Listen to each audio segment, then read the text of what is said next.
Welcome to the breakfast morning shift. On the wall back where Jenny showed you, there's a list that details what the breakfast morning shift looks like. Here's just a couple of the points. When you get here at 6 a.m., when that shift starts, you're going to go downstairs and begin getting out the supplies for breakfast. It's always a continental style breakfast unless you or someone in your party brings in some special breakfast. So you're waking guests up at 7:30 each morning, and that process is very simple. All you're doing is opening the doors, turning on lights. You don't have to really do anything more than that. If a guest doesn't wake up right away, give them 5 or 10 minutes and then try again.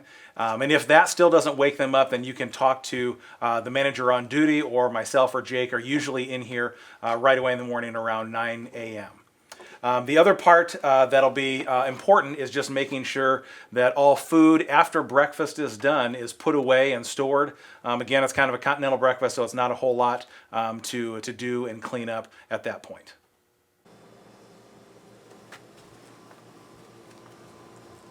So in this cupboard are some of the supplies for the breakfast materials. That stuff will be in there. There's also going to be some stuff in the freezer back behind this shot.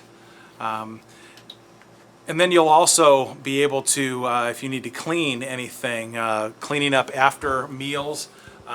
Those supplies are above the sink there, probably where you would normally keep them in your own house. There'll be some more things below the sink, trash bags, all that kind of stuff is found pretty much where you would probably keep it in your own home. On the refrigerators are two pieces of instruction. The first one is please label and date all food. This is both for guests and anybody who brings food into the shelter for a meal, stuff that's left over. And then right next to that is do not throw away food in the refrigerator.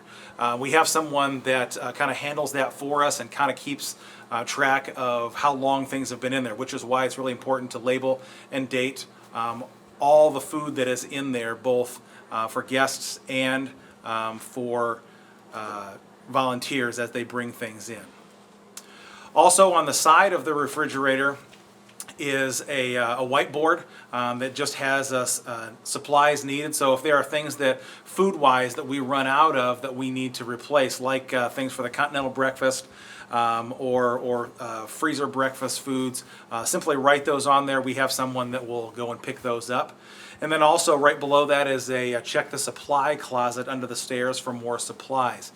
Jenny referred to this, and this is where any paper products, cups, napkins, all that kind of stuff, as well as toilet paper and other necessary supplies are kept in the closet underneath the stairs.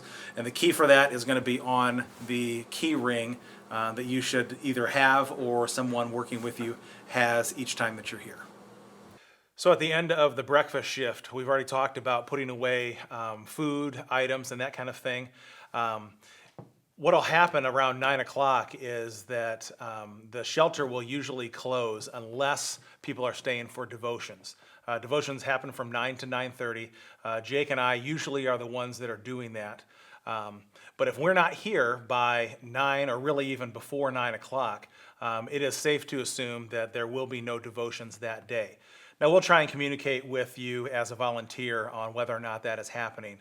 But if we're not here by 9, then feel free to move ahead and just tell the guests that the shelter is closed for the morning and they need to vacate. And then you'll be able to lock up the shelter and leave the keys in the main office on the hook.